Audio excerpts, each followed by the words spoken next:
Welcome, children. Children, in this session of our history class, we're going to continue with the Delhi Sultanate and learn about the other dynasties that came into this Sultanate. So, the first two dynasties that entered into this period, and out of those two dynasties, the Mamluk dynasty, uh, founded by Qutbuddin Aibak, was the first to find the Delhi Sultanate.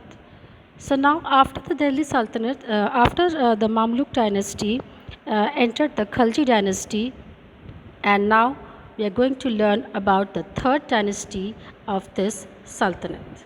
So it is the Tughlaqs, Sayyids, and Lodhis. So these three dynasties are left out, and we'll study in this chapter. So, in 1320, soon after Alauddin Khilji's death, within 4 years of his death, Ghiyasuddin Tughlaq deposed the incumbent Khalji rulers. So, the Khalji rulers, after Alauddin Khilji, were very incompetent and they were very weak rulers. So, Ghiyasuddin Tughlaq didn't find any effort to depose these incumbent Khalji rulers, and there started the Tughlaq dynasty in 1320. This is the third dynasty of the Sultanate. Now, Ghiyasuddin Tughlaq was ruled for only 5 years, that is from 1320 to 1325, and he proved to be an able administrator and a skillful military commander. He built the Tughlaqabad fort, and he restored peace and stability by suppressing the revolts in the Sultanate. So, Ghiyasuddin Tughlaq is said to have died in an accident which was staged by his son Jauna Khan, who succeeded the throne after him and was known as Muhammad bin Tughlaq. According to the accounts of Ibn Battuta, a Moroccan traveler, a lot of information was found regarding Muhammad bin Tughlaq. So we are going to learn about Muhammad bin Tughlaq, and Ibn Battuta served him as the chief Qazi of Delhi. Muhammad bin Tughlaq was a very learned man. He was a great scholar and a brilliant military commander. He had he was a very learned person, and he undertook some projects and military expeditions that ended in failure. Although being a very learned person and a very able military commander, he made very weak projects. Projects were planned for better causes, but it ended in failure, and there was a huge loss in the Tughlaq treasury. So the projects that he made were the transfer of the capital, higher taxations in Doab, introduction of token currency, and the Khorasan expedition. So due to these failures in these projects, some of the historians of Muhammad bin Tughlaq, they called him as the wise fool. Although he was learned person, but his projects were a sheer failure. So we learn about the first project, that is the transfer of capital. So with a view to have a control or a hold over the territory, he had a very large territory which stretched from Peshawar in north to Madurai in the south, and from Sindh in the west to Assam in the east. So this long and huge empire could be taken care of if he shifted his capital from Delhi to Devagiri. So he made his new capital at Daulatabad with a view to have a proper govern over it. Second reason for shifting his capital was that the Mongols were often attacking Delhi, and he thought that if he would shift his capital, then the invasion of Mongols will be reduced. But he made a great mistake by doing it.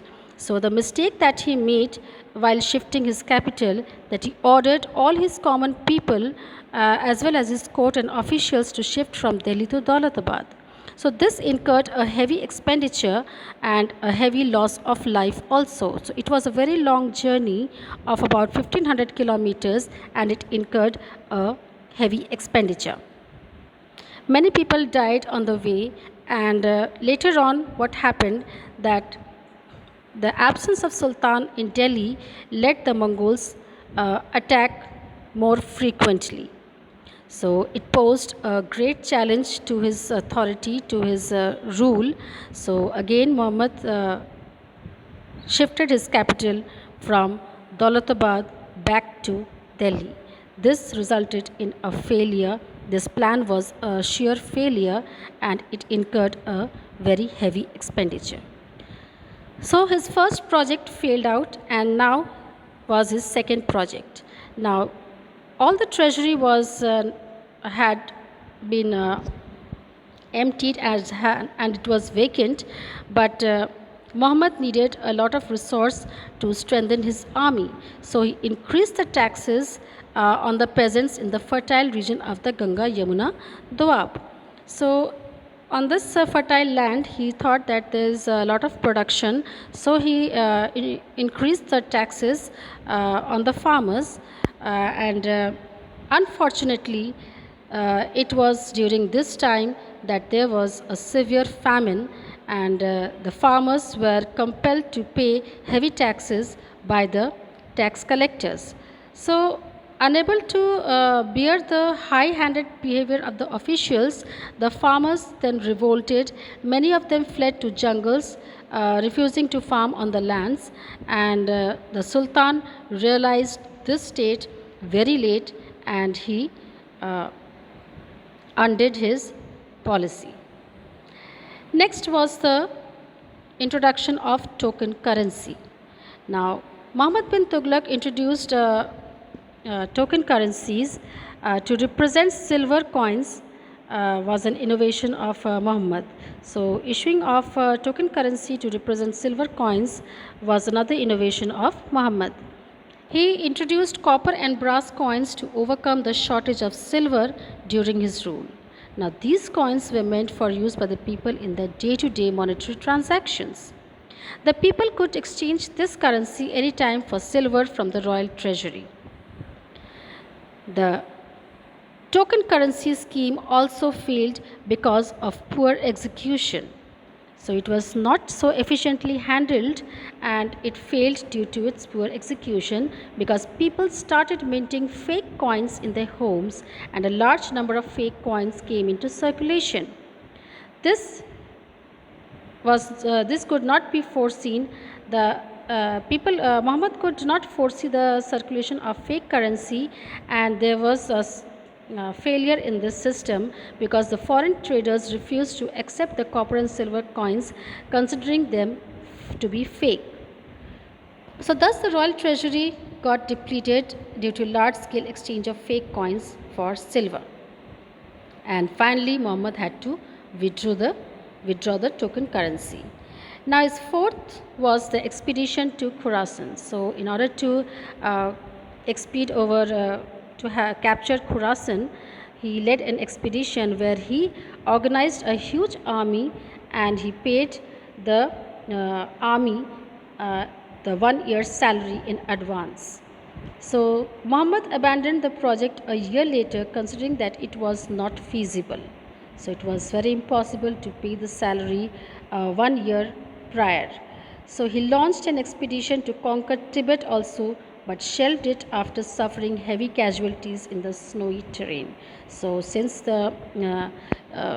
his expedition to Tibet was really a sheer failure because it was snow everywhere, and his army had a lot of sufferings over it. So, for this, the historians believe that some ideas of Muhammad were ahead of his time, and due to failure of his ideas, the royal treasury got depleted and he suffered a loss of prestige and became unpopular among the nobles and ulemas. And there were serious revolts that broke out into the Sultanate, and soon after his death, every empire was unstable, and then his cousin Firoz Shah Tughlaq took over as the ruler later on. So, this is all for today, children, and we'll continue in our next session with Firoz Shah Tughlaq. Thank you. Have a nice day.